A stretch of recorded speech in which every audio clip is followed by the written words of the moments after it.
Salut salut, bienvenue pour un nouvel update lecture. Je pense que ça sera visible dans le titre, peut-être même que j'aurais exactement écrit ça, mais on est sur l'update de la catastrophe. Et je vais le dire dès le début, comme ça ceux que ça n'intéresse pas, ils regardent pas l'update. Je vais vous parler dans cette update, comme toujours, de 4 livres, certes, mais de 4 livres que j'ai abandonnés. Alors pas au même nombre de pages et pas pour les mêmes raisons, mais on est sur 4 abandons. Et on va commencer par un petit, un moyen, un gros, un énorme, je ne sais pas, mais en tout cas un coup de gueule parce que j'en ai marre, j'en ai ma claque, vraiment. Donc le premier livre c'est Palisade Park, saison 1, tome 1, je m'en fous, Yellow Flag de Maloria Cassis.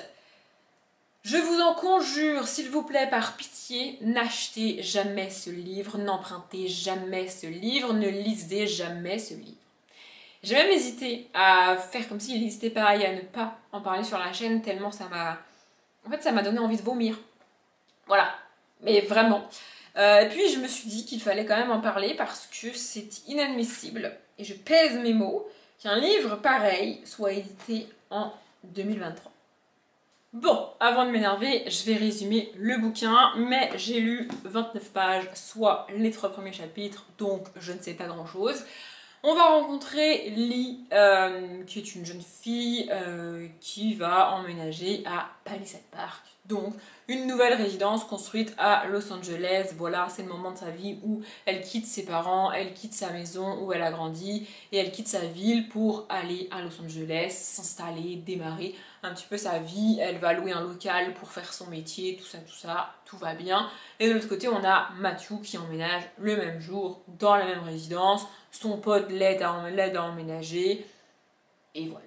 C'est ça qu'on va suivre. Je suppose que du coup, on va avoir une romance entre Lee et Matthew et que c'est ça l'histoire. Mais je n'ai même pas atteint le moment où ils se rencontrent, pour vous donner un ordre d'idée.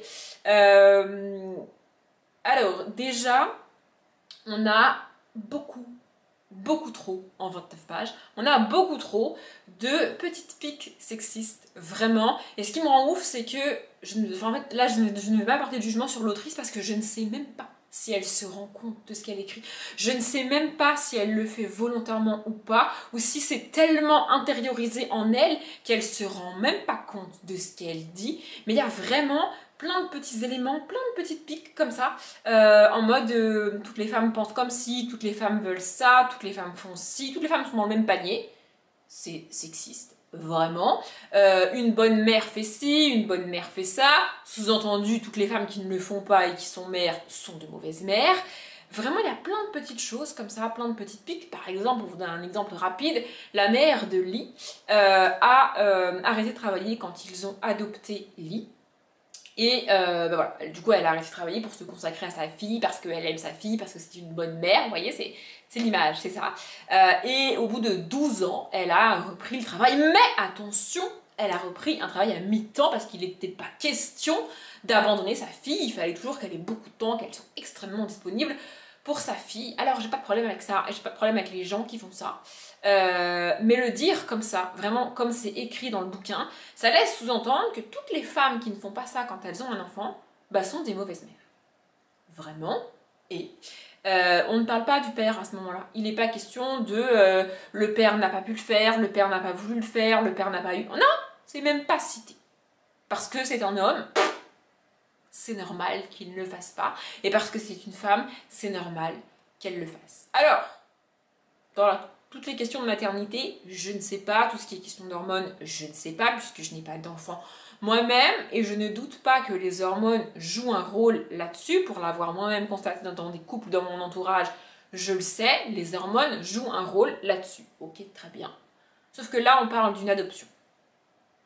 Donc il n'y a pas de question d'hormones, en fait. Il n'y a pas de question de la mère est plus proche. Non, c'est une adoption. Donc il n'y a pas toutes ces questions-là. Et vraiment, ça me fatigue, en fait. Vraiment. Et ça, c'est un truc parmi d'autres. Hein. En 29 pages, vraiment, il y a plusieurs petites piques comme ça. Et c'est des choses sur lesquelles l'autrice insiste un petit peu quand même, tu vois. Du coup, ça m'agace. Mais ce qui m'a fait abandonner le livre, c'est que l'autrice prend la peine de créer un personnage féminin. Juste pour le plaisir de lui taper dessus. Juste pour le plaisir de l'insulter. Et pire que tout, pour faire en sorte que le lecteur ou la lectrice en arrive à la conclusion que ce personnage, bah, c'est une pute, et donc, se rapproche de Lee et de Matthew. Je ne sais pas si ce personnage va avoir une importance ou pas dans la suite de l'histoire, j'en doute très fortement, mais que ce soit le cas ou pas, il n'y a pas d'autre moyen de présenter un personnage féminin vraiment que de l'insulter, que de la critiquer, et que de faire en sorte, par du principe que c'est une pute ou une poufiasse. Vraiment. En 2023, il n'y a pas d'autre moyen. Je vais vous lire les passages parce que vraiment, ça me débecte, ça me donne envie de gerber, mais genre vraiment, littéralement.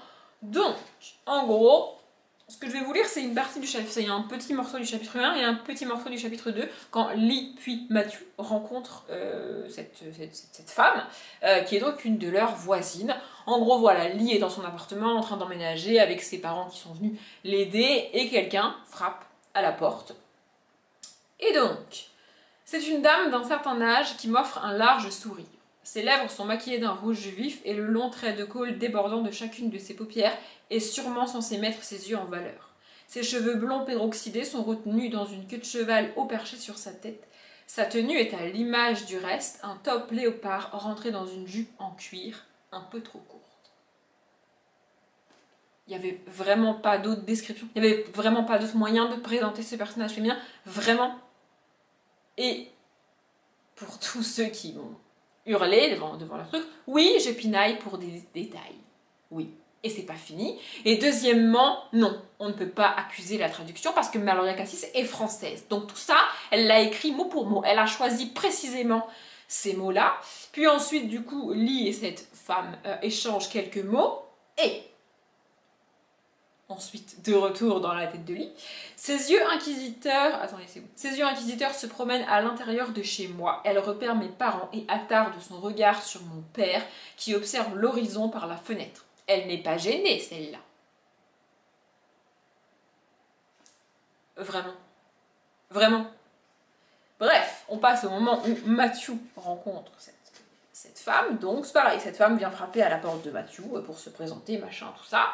Et là, on a un petit paragraphe pépite, je vous le lis. Elle me semble tout droit sortie d'un film interdit aux moins de 18 ans qui aurait pour titre un truc avec le mot MILF dedans. Son visage est maquillé à outrance et sa tenue me brûle les rétines. Vraiment. Il n'y a vraiment pas d'autre moyen. Vraiment. Je veux dire, pourquoi? Pourquoi? Non mais vraiment, c'est une vraie question, je vous le demande. Pourquoi? Alors, pour en revenir au fait que je pinaille parce que c'est un détail, mais probablement un personnage qui n'a pas d'importance dans le bouquin. Oui, j'en ai conscience. Le problème, c'est que ça fait des dizaines, peut-être même des centaines d'années, qu'on dit aux femmes « Oh, ça va, c'est bon, c'est rien, c'est pas la peine d'en faire un scandale, ah, ça va, c'est bon, c'est pas grand-chose, arrête de râler. » Ouais, le problème, c'est que ça, plus ça, plus ça, plus ça... Aujourd'hui, dans un livre édité en 2023, on a un personnage féminin créé dans le but de lui taper dessus, de l'insulter. Et que les gens qui lisent le livre en arrivent à la conclusion que c'est une pute. Parce qu'elle porte un léopard et une jupe un peu trop courte, parce que son maquillage a un petit peu coulé, et parce qu'elle mate le père de Lee. Oh là là, vraiment, mais quelle pute! Précision, hein. C'est cette femme-là, on sait pas si elle est mariée. Non mais, on sait pas si elle est mariée. Alors oui, elle mate un homme marié. Et alors? On n'a pas dit qu'elle allait lui sauter dessus dans la minute. Non mais vraiment, ça me rend ouf.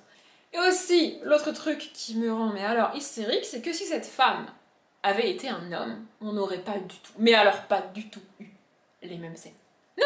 Si cette femme avait été un homme, enfin si ce personnage avait été un homme, on aurait dit qu'il porte un short, sans préciser la longueur du short, parce que c'est un mec, on s'en fout. On aurait dit qu'il avait un t-shirt, peut-être blanc, peut-être délavé, peut-être taché, peut-être troué, mais ça prouve qu'il travaille. Vous voyez, en fait, chaque chose un petit peu négative sur les personnages masculins est suivie de quelque chose de positif, pour équilibrer. Alors que, pour une femme, on s'en bat les couilles.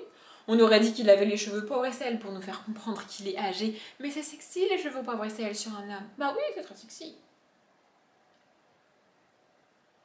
Et s'il avait admiré la mère de Lee, Lee se serait pas dit « Oh là là, il est pas gêné celui-là ». Non, elle aurait dit un truc du style « Bah oui, il admire ma mère parce qu'elle est encore belle à son âge ».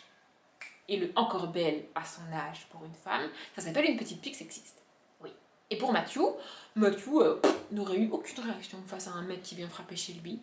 peu importe sa dégaine, il s'en fout, parce que la société s'en fout de comment les mecs sont habillés et de comment les mecs se comportent. Matthew, ça ne lui aurait même pas traversé l'esprit de comparer ce mec à un acteur porno, parce que c'est bien connu, il n'y a que des actrices porno, absolument pas des acteurs porno. Vraiment.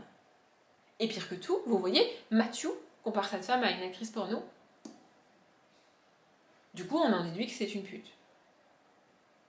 Mais ça veut dire que Matthew regarde des pornos avec des femmes de cet âge-là, avec ces tenues-là, puisqu'il est au courant. Bah oui, je suis désolée. Pourquoi c'est pas lui qu'on juge dans ce cas-là?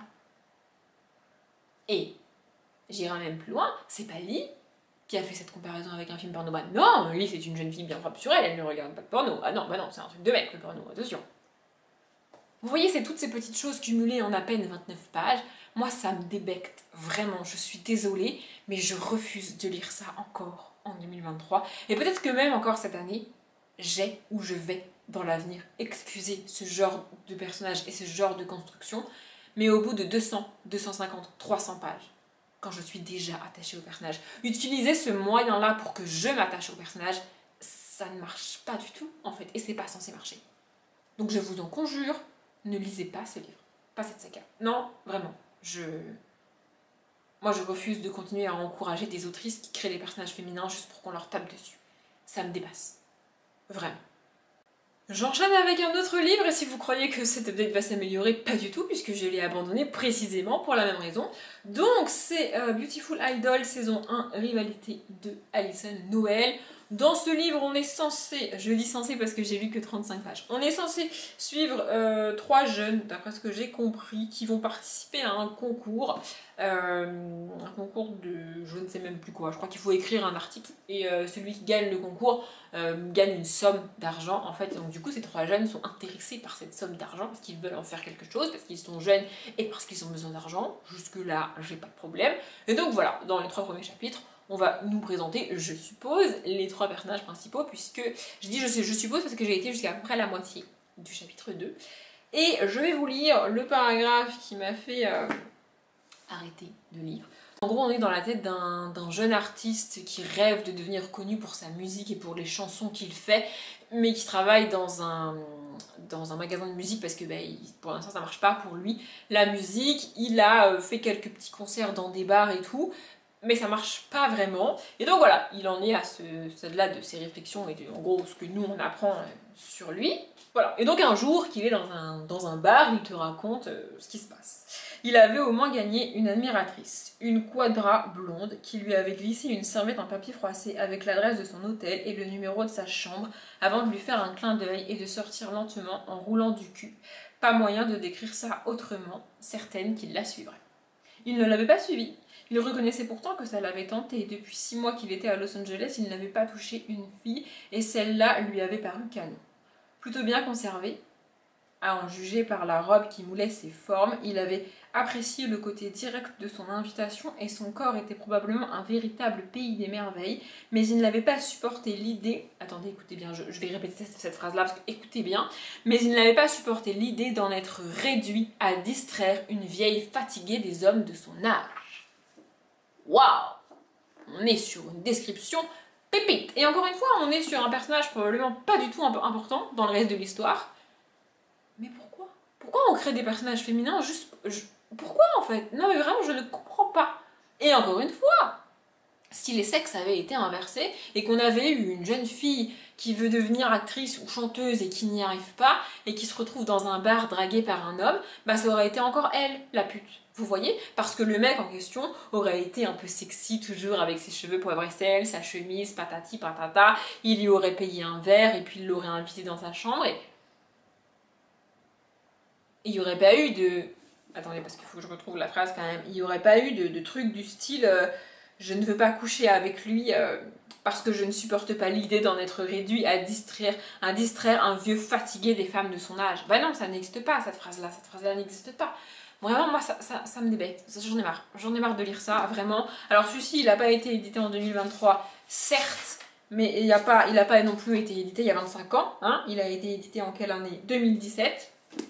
Pour la présente édition, ou 2016 pour la première traduction, ou la version originale, je ne sais pas, et je m'en fiche. Mais 2016, c'était quand même il n'y a pas très longtemps, en fait. Donc moi, j'en ai marre, voilà. J'en ai marre que les gens créent des personnages féminins juste pour le plaisir de leur taper dessus, de les insulter, de les descendre parce que leur maquillage est trop chargé, parce que leur jupe est trop courte, parce que leur décolleté est trop plongeant, parce que leurs talons sont trop hauts. Stop, en fait. On arrête. En 2023, on arrête. Ça suffit maintenant. Moi, j'en ai marre. Pardon, on a été interrompu, du coup, je ne sais plus trop ce que je disais, mais un truc du style, j'en ai marre de lire ça, et j'en ai marre que des gens écrivent ça. Ah oui, c'est ça que je voulais rajouter. Et le pire dans tout ça, c'est que la plupart du temps, ce sont des femmes qui font ça. Pas des auteurs, des femmes. Vraiment, ça me dépasse. Ça me dépasse. Et puis, alors pour ceux qui vont me dire Audrey, c'est qu'un détail, c'est qu'un personnage qui sert à rien, franchement, c'est pas la peine de faire. Oui, d'accord. Bah alors si c'est un personnage qui sert à rien et que c'est qu'un détail, pourquoi on l'écrit, pourquoi on le met en fait? Parce que encore une fois, je l'ai déjà dit pour d'autres bouquins, mais c'est bien beau d'aller taper sur les romances toxiques et les machins et les trucs, mais ça là, c'est pire que tout en fait. Dans une romance toxique, c'est assumé. Ici, c'est... Non, en fait, non. Juste, j'en ai marre. Voilà. Après tout ça, j'ai un petit peu changé de genre, et donc j'ai tenté Obsession de Ellie Seitel, qui est un policier thriller contemporain, je sais pas trop où le mettre, parce que... alors, c'est un livre des éditions, enfin de la collection Mira, donc de chez Harlequin. Du coup, c'est censé être un thriller, mais un thriller Harlequin, ça vous donne le ton. C'est pas une critique, enfin c'est pas négatif quand je dis ça, c'est juste que moi je m'attends pas à un thriller hyper haletant et hyper prenant parce que c'est Harlequin, mais je m'attends pas non plus forcément à un truc nul. J'ai déjà lu des livres de cette collection là et j'ai adoré. Mais en fait c'est extrêmement long. Donc là j'ai lu 63 pages. En fait, j'ai lu 3 chapitres dans lesquels on nous présente 3 personnages différents. Une femme qui travaille dans la production de films, mais j'ai pas trop compris quel était précisément son métier. On est dans les années 80-90 pour vous donner un ordre d'idée. Voilà. Un homme extrêmement malsain qui est fanatique d'une jeune actrice. Pour vous donner un ordre d'idée, il va voir un film avec elle pour la première fois quand elle a 10 ans et il tombe amoureux d'elle. Alors, l'amour n'a pas d'âge et tout ce que vous voulez, mais là, en gros, il se met à lui envoyer des cadeaux. C'est assez bizarre, vraiment c'est assez bizarre. Et ensuite, du coup, on est dans la tête de cette jeune actrice qui a fait plusieurs films et puis qui a pris un mauvais tournant dans sa vie, dans sa carrière. Elle s'est mise à boire, à se droguer, et bref, ça ne va plus du tout. Et en fait, l'histoire, c'est censé être que cette jeune actrice va tomber sur un scénario qu'elle trouve génial et qu'elle veut faire en film, dans lequel elle veut jouer. Et elle va donc s'associer avec la première jeune femme qu'on a rencontrée pour faire ce film. Mais c'est très très long en fait. Au bout de 60 pages, elle n'a même pas encore lu elle n'a même pas encore eu connaissance de ce scénario. C'est extrêmement long, vraiment, et bah, c'est du contemporain. En fait, dans le prologue, on te parle d'un meurtre, mais bah, après, c'est du contemporain.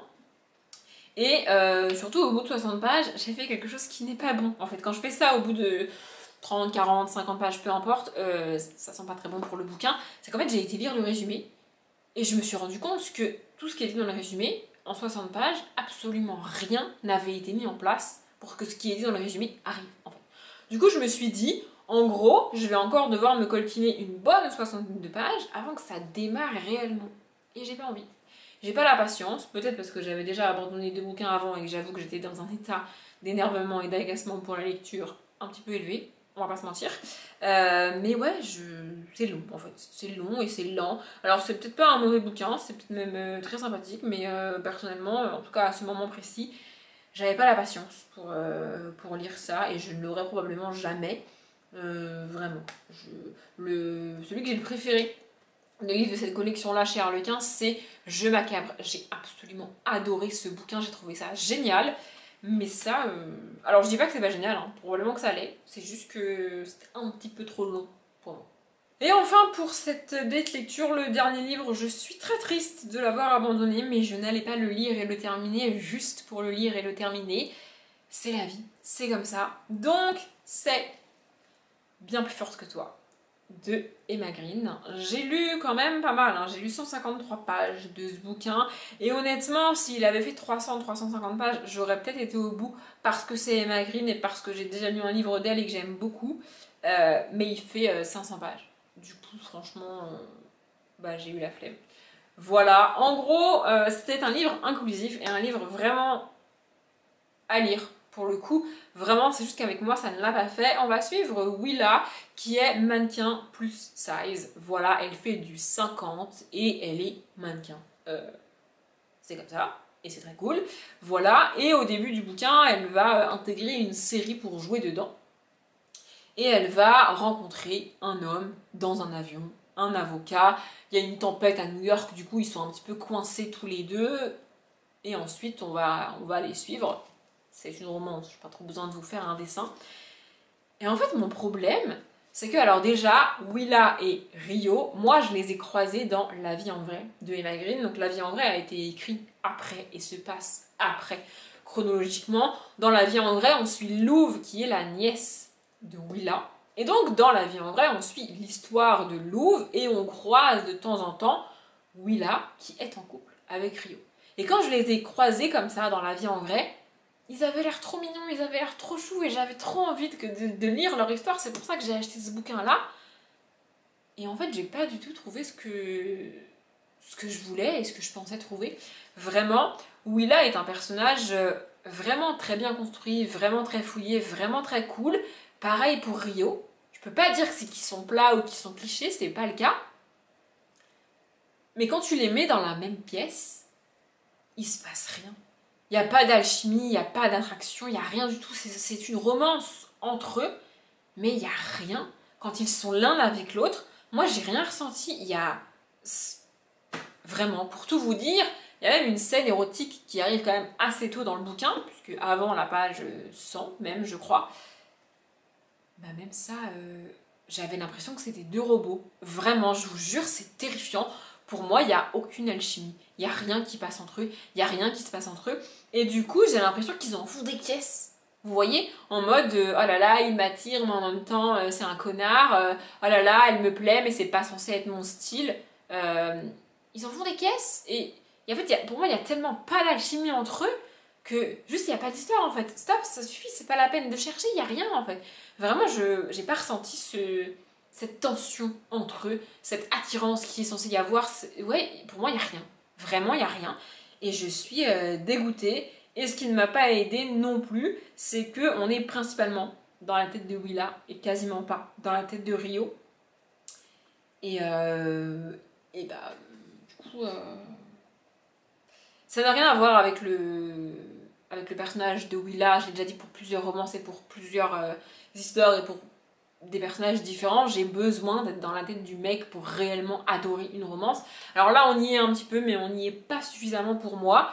Et ouais, vraiment, j'ai pas trouvé... En fait, j'ai pas retrouvé ici la connexion qu'ils ont et que j'ai vue dans La vie en vrai. Je n'arrive pas à l'expliquer, je ne sais pas pourquoi. Peut-être qu'elle va mettre un petit peu de temps à se mettre en place, cette connexion. Mais au bout de 150 pages, je n'avais plus envie, en fait, de les suivre. J'avais pas envie. Vraiment, ça me faisait ni chaud ni froid. Pardon, excusez-moi, c'est mon téléphone. Ça me faisait ni chaud ni froid, donc j'ai tout simplement arrêté de le lire.